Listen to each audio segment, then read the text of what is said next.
सबसे पहले नोएडा से हमारे साथ आए समाजवादी पार्टी में जुड़ रहे किसान नेता, क्रांतिकारी और लगातार संघर्ष करने वाले सुधीर चौहान जी का मैं बहुत बहुत धन्यवाद और आभार प्रकट करता हूं। न केवल मैं उनका, उनके साथ साथ बहुत जिम्मेदार लोग, सम्मानित लोग जो लगातार किसानों के सवालों को लेकर के उनके हक, उनके सम्मान को दिलाने के लिए लगातार लड़ाई लड़ रहे हैं। मैं एक एक साथी का बहुत बहुत धन्यवाद और आभार प्रकट करना चाहता हूं। वहीं हमारे साथ जो आज जुड़ रहे हैं पूर्व में रहे विधायक अमर सिंह चौधरी जी, मैं उनका स्वागत करता हूं।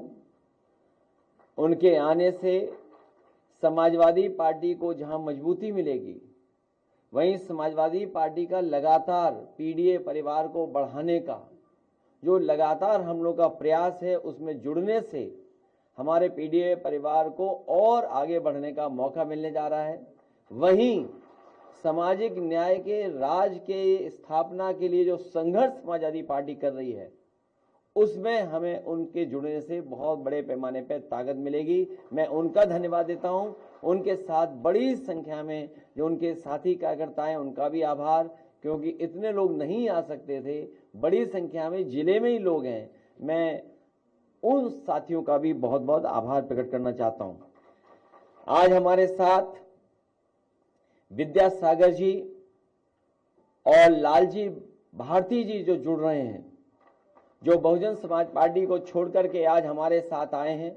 न केवल वो दोनों लोग आए हैं, बल्कि उनके साथ बड़ी संख्या में साथी जो आज यहाँ पर हैं, गोरखपुर और आसपास के जिलों में जो बड़ी संख्या में बहुजन समाज पार्टी को छोड़ करके आ रहे हैं। मैं उन सभी साथियों का बहुत बहुत धन्यवाद और आभार प्रकट करना चाहता हूं कि जहां पर बाबा साहब भीमराव अंबेडकर जी, मान्यवर काशीराम, डॉक्टर राम मनोहर लोहिया, नेताजी जो लगातार संघर्ष करते रहे, उनका लगातार ये रास्ता रहा कि लोगों को सामाजिक न्याय मिले, हमारे गरीब और पीड़ित परिवार के लोगों का जो हक और सम्मान छीना जा रहा है, वो हक सम्मान मिले और सामाजिक न्याय के राज की स्थापना के लिए हम सब लोग मिलकर के संघर्ष करेंगे। और हमें पूरा भरोसा है कि 2027 में पीडीए सरकार बना करके सामाजिक न्याय के राज की स्थापना करने का काम करेंगे। मैं नोएडा से बात इसलिए शुरू करना चाहता हूं क्योंकि दिल्ली का किनारा है। नोएडा में न केवल नोएडा के लोग और आसपास के लोग रहते हैं, बल्कि अगर हम देखें तो दुनिया के तमाम देशों के लोग वहां रहते हैं, कारोबार कर रहे हैं, और वहां के लोग कारोबार से जुड़े होने की वजह से आज नोएडा तरक्की और खुशहाली के रास्ते पर है।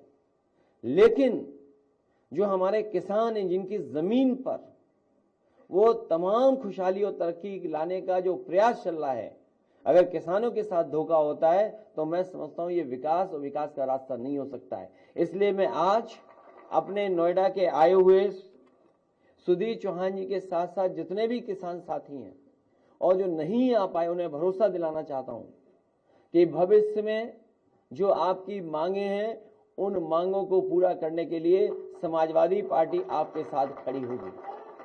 क्योंकि जमीन बढ़ नहीं सकती। जितनी खेती है, खेती करने लायक जो जमीन है, वो एक्सपेंड नहीं हो सकती है। लेकिन लगातार जिस तरीके से अर्बनाइजेशन हो रहा है, विकास हो रहा है, या विकास के लिए जो जरूरत पड़ रही जमीन, हमारी जमीन सिकुड़ती चली जा रही है।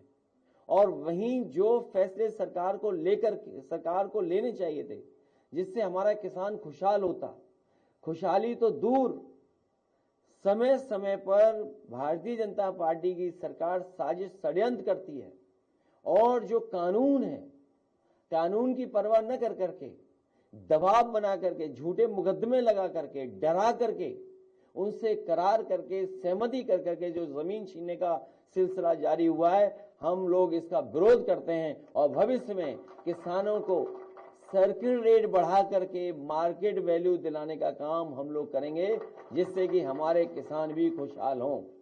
आने वाले समय में समाजवादी पार्टी का यह प्रयास होगा कि आपको लखनऊ आने में 5 साढ़े 5 घंटे से ज्यादा समय ना लगे। इस तरह की सड़कें हालांकि बना करके समाजवादियों ने दिखाई है, लेकिन भविष्य में वो इंफ्रास्ट्रक्चर भी बना करके देंगे जिससे कि हमारी अर्थव्यवस्था को तो लाभ पहुंचेगा ही पहुंचेगा, वहीं हमारे किसान, हमारे गरीब नौजवान, उनको रोजगार और नौकरी के भी अवसर बनने का और मिलने का मौका मिलेगा। जहां आज हम लोग यहां बैठे हैं, वहीं Uttar Pradesh international trade show का कार्यक्रम कर रहा है। ये तब कर रहे हैं जब ये भूल चुके हैं कि अमेरिका ने अभी अभी टैरिफ लगाया है। वन डिस्ट्रिक्ट वन प्रोडक्ट का प्रचार किया इन्होंने, लेकिन जो हमारे कारोबार करने वाले लोग हैं, जिनका नुकसान हो रहा है टैरिफ की वजह से, उनके लिए क्या सरकार ने फैसला लिया, अभी तक सरकार सामने नहीं आई है। कम से कम सरकार को जो कारोबार का नुकसान हो रहा है उसके लिए मदद करने के लिए आगे आना चाहिए, जिससे हमारा कारोबार चलता रहे, कारोबार के लोगों का नुकसान ना हो। जहां पंचायत, ग्राम पंचायत और हमारे गांव की सभी पावर छीन ली गई है लगभग नोएडा जिले में। आने वाले समय में हमारे गांवों का विकास कैसे हो, गांवों का विकास शहरी विकास से कैसे जुड़ सके, उसके लिए भी अगर हमें उन्हें कोई ना कोई रास्ता निकाल करके उन्हें भी अधिकार देने का काम करना पड़ा, तो चाहे हमें कोई भी बदलाव लाना पड़ेगा, जो उनके अधिकार छीने गए हैं उन अधिकारों को देने का काम करेंगे, क्योंकि जो हमारे गांव है वो भी खुशहाली के रास्ते पर आगे बढ़े। मैं सभी साथियों का फिर एक बार धन्यवाद देता हूं।